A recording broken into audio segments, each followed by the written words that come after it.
So the next thing I remember, he got to like his sixth cigarette. He puts it out and says, okay, since you don't want to comply and abide by my rules, you don't have to worry about leaving this place again. I said, what? Are you crazy? Well, he gets up off the couch and walks to the closet, gets a shotgun. And the next thing I know, he's pulling a shell out of his pocket and he's looking dead at me and he's loading the gun. And I'm looking at him like, okay, he must be crazy. He has to be crazy. Well, he tells me, you don't have to worry about screaming. You don't have to worry about your friends or family ever helping you. They didn't help you. They don't love you anyway. And this is going to be your last day. And I said, okay, he's for real. So the next thing I do, I get up and start tussling with this man to try to break free, but keep the gun away from me. I didn't know how. I just knew to fight with all that I had. The next thing I know is after I stumbled, I looked up and the gun was pointing towards my face. And my first instinct was to put my hand in front of the gun, and the gun went off. Oh, they're attacking men. They're attacking men. No, they're attacking bad men. They're attacking bad behavior. We are attacking bad behavior. That's a good thing. That's an attack I can get behind. I want to attack bad behavior by men. Why? Because it makes us all look bad. Right? Oh, but it's not all men. Then prove it. Brother, show it ain't you. You know what's a really good way to make sure that people don't associate bad behavior with you? You stand up and you fight back against the bad behavior. It is our responsibility. It's on you. It's on me to call this shit out. It's not on women anymore. It never has been. But if you are tired of feeling like men are getting attacked, then maybe stop fucking putting up with the bad men in your life. Okay? It's fucking loser behavior. I don't think you're a loser. You know what the biggest loser behavior is? It's men who drug women, who assault women just to get laid. It's also the men and their friends who think that's okay. You're not a loser. Stand up. Say something. Do something. It is our responsibility. Unfortunately. Oh, but it's not all men. Then prove it. From the bottom of my heart, I apologize. I knew there was a certain group of men who didn't like women due to like past heartbreak and mommy issues, but the amount of men I'm learning actually hate women, like truly despise women, yet y'all still label yourselves as heterosexual, blows my fucking mind. The fact that you can't see the first life you ever depended on was a woman's. Grown-ass man with daughters and wives being unable to view them as anything other than objects will never sit right with me. Y'all saw me on Cam Newton's podcast and I asked him, Cam, do you have any platonic relationships in your life? It was a rhetorical question.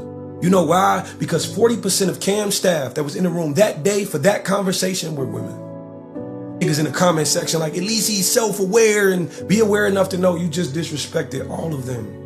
Telling them, if you do not serve me, I do not see you as a human being. Because like, he just standing on who he is. This lady gonna respect that. Imagine being that woman. How hard it is to sleep at night, knowing if something piques your man's interest, your respect is now up for grabs. Imagine that. Niggas like, it's in our nature. That's who we are as men. You've never studied anatomy. You are not a historian and you do not speak for the masses. Shout out to all the real niggas in the comment section defending women. This shit is crazy. Niggas don't know what platonic means. But y'all sitting here having whole ass debates under this comment section fighting women. A platonic relationship is any relationship you've established boundaries within. I respect you too much to sexualize you. You just can't admit you have no self-control. Your woman will respect you more for not attempting to avoid fire, but extinguishing it, the thought of it for her. Until you niggas have a respect for women, us real men will never have respect for you. I think marriage is legalized slavery. You do? Yes, I do. Say more. Now, when I saw that, I immediately thought of this. When a man and woman gets married, the woman usually takes on his last name, and she's expected to perform free labor, unpaid labor, which is cooking, cleaning, childcare, etc., right? Especially if we're talking about a traditional trad wife, traditional marriage. Now, when the slaves first got on the plantation, what's one of the first things the slave master would do? They would strip them of their name, give them his last name, and what are they expected to do? Ladies, you letting that man take control of your emotions. You sending these long text messages, and that nigga can't read. That's why he's saying okay. And no, I don't think broke men should be dating. Sue me. You cannot love property from a scarcity mindset. Financial stress create instability, anxiety, and scarcity mindset. If a man is in survival mode, his focus is split. You cannot fully pour into somebody when you still worry about basic needs. A man who's trying to build himself up while maintaining a relationship will often feel inadequacy, too much pressure. They will overpromise and underdeliver or become emotionally unavailable. Timing and stability matters. And the problem isn't always about money. It's because they don't have a plan, they don't have discipline, and they usually become stagnant and start complaining too much. That's the main problem. But let's say you're growing, intentional, or disciplined. You can still foster a healthy relationship even if you're not where you want to be yet. But the problem is, a lot of men who are broke don't do that. They're not there yet. The girls have got to stop concerning themselves with why men do what they do and simply acknowledge that you don't like it and move. Like the intellectualization of why somebody is mistreating you is keeping you in a constant state of being mistreated. Why do you care why this person is harming you? When you get bit by a dog, you don't start to assess why that dog did it. When you touch a stove and it's hot, you don't start thinking about why that stove burned you. This person is mishandling you and mistreating you. You don't like the way you feel in the situation, so why are you trying to intellectualize it? His attachment style does not matter. What the people did to him in his childhood does not matter. His childhood trauma does not matter. What his past relationships did to him does not matter, because in this present moment, he is mistreating you and you don't like that. Move. The concept of a good woman is constantly changing as history progresses. Initially, colonially speaking, a good woman was someone who came from a good family. She was well educated. She could speak multiple languages. She could read. She could write. She could draw. She could sing. She went to charm school, right? She was well versed in social etiquette. That was a good woman. Her primary role was providing status to her husband from her origin of birth. As history progressed and we got to the industrial era, a good woman became a domestic manager. She cleaned, she raised children. While men worked in factories, the woman would maintain the home and manage the children. Then there was World War II. Here comes the Rosie the Riveter propaganda. To help support the war efforts while the men were away, the women joined the workforce. Industrial production literally depended on female labor during World War II. Then post-war comes.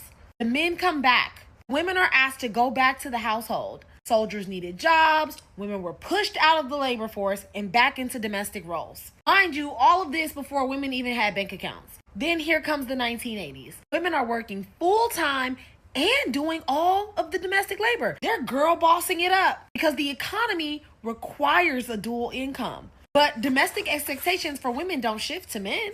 Now we are still living in that world where women are expected to do it all. Women's roles throughout history have always been elastic. It expands, it contracts, it reshapes itself to meet the economic needs. Society asks women to be whatever the economy needs at the moment, and then moralizes that role as a good woman. Men's roles, by contrast, stay stagnant. The definition of a good man hasn't changed. Men are providers and protectors. Men have never been asked to change. Society has never asked men to be anything else. Their labor has always been their primary value to society. So their identity has stayed fixed for such. Women, on the other hand, have been trained to be multifunctional. Be workers, be mothers, be managers, be emotional caretakers. Men have always been monofunctional. So now that women have absorbed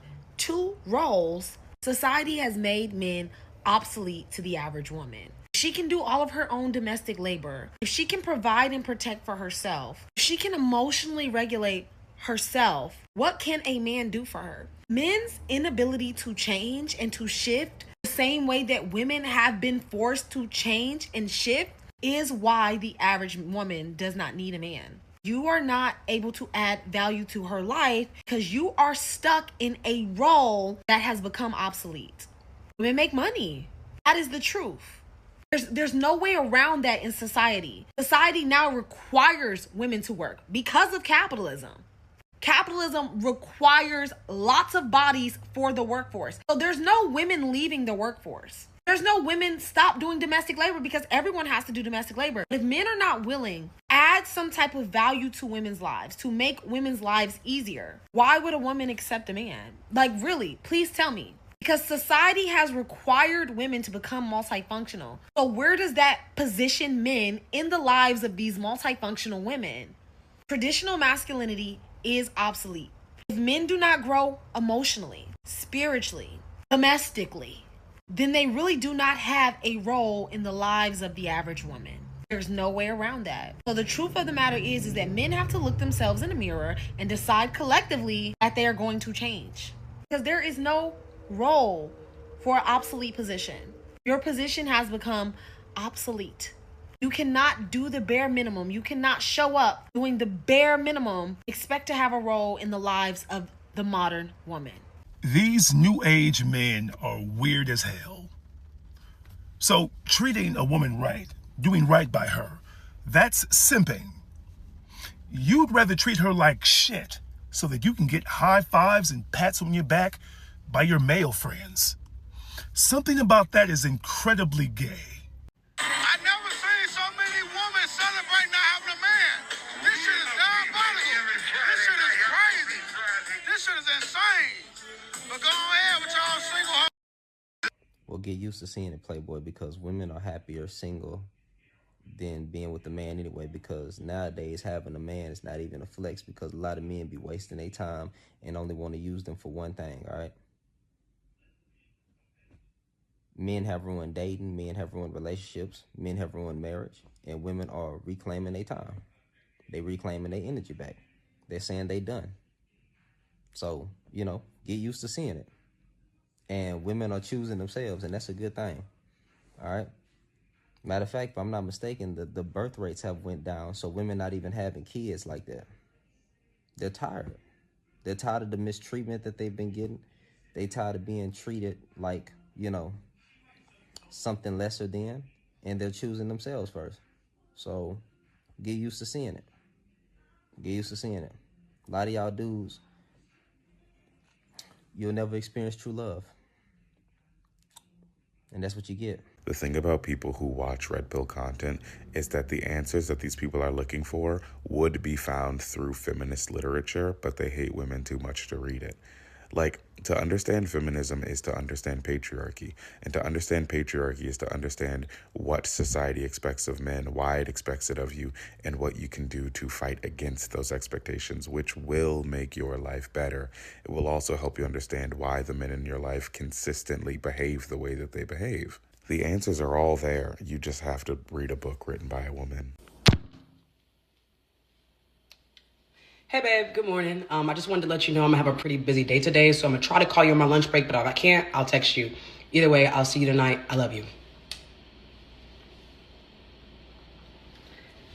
That man don't like you!